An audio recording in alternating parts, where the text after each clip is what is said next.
So, good day po sa inyo mga tol. Sa mapagpalang araw po sa inyo lahat. Today's video po ay may review lang po ako sa in-order ko po ito sa Lazada na tingin ko makakatulong ito sa aking pagbablog. Ito po ay isang cellphone neck holder. So, tara po, samahan nyo akong mag-unbox at i-review po natin ito. So, let's go! Itong cellphone neck holder pong ito is nababagay po ito sa mga baguhan pa lang pong nagbablog at yung mga syempre nahihiya o jahe kapag kumukuha ng mga video shoot sa mga palengke, pampublikong lugar katulad ng mga mall. So subukan nyo itong holder na ito. Dagdag confidence din to sa inyong paggawa ng content.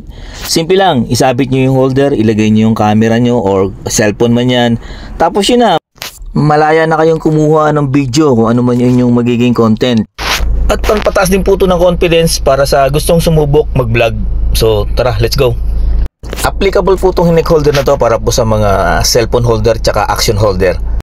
Ito po, na-setup na po natin yung ating cellphone sa ating neck holder. So subukan po natin maglakad. Tingnan natin kung okay ba yung kanyang stabilizer, kung maalog ba o hindi. So makikita nyo po medyo maalog siya, hindi siya stable. Pero subukan din po nating tumakbo or bilisan yung lakad. So ito po.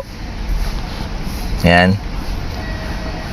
So sa shoot na ito hindi po ako komportable. Then susubukan po natin yung action cam naman na ilagay sa ating neck holder. Ito naman yung kuha natin kapag gamit natin yung action cam na nakasabit po sa ating neck holder. So dito ako komportable habang naglalakad kasi kita nyo po yung stabilize ng kanyang kuha. Medyo stable siya. Hindi naman so perfect yung kanyang stabilization, pero para sa akin, para sa mga baguhang ako, halimbawa na ngayon pa lang po ako susubok ng ganitong neck holder, para sa akin okay na po itong ganitong kuha. Kumbaga naididetalye naman po yung mga kuha sa harapan ng aking action camera. At para sa akin na nagdi-DIY, dahil for your information po, ang aking pong YouTube channel is about tutorial and motorcycle repair, na do it yourself po ang aking tema. So okay po sa akin to, dahil pag gumagawa po ako ng motor, lagi po ako nagsusulo, wala po akong tagahawak ng camera. So magagawa ko na po yung mga shoot na gusto kong i-shoot kapag nasa harapan ko na po yung aking kakalikutin. So dahil sa review pong ito, para sa akin, i-rate ko po yung aking neck holder na to na 9 or 8, dahil okay po siya sa action cam, pero hindi po siya, para sa akin, hindi po siya okay sa cellphone.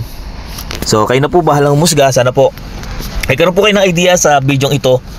At kung napadaan lang po kayo sa aking channel, huwag niyo po sanang kalimutang suportahan yung aking YouTube channel ng Buhay Driver Joe TV. Paki-like, comment, and share, at pakipindot rin po ang notification bell para updated po kayo sa aking mga video na gagawin. So mabuhay po tayong lahat at God bless you all.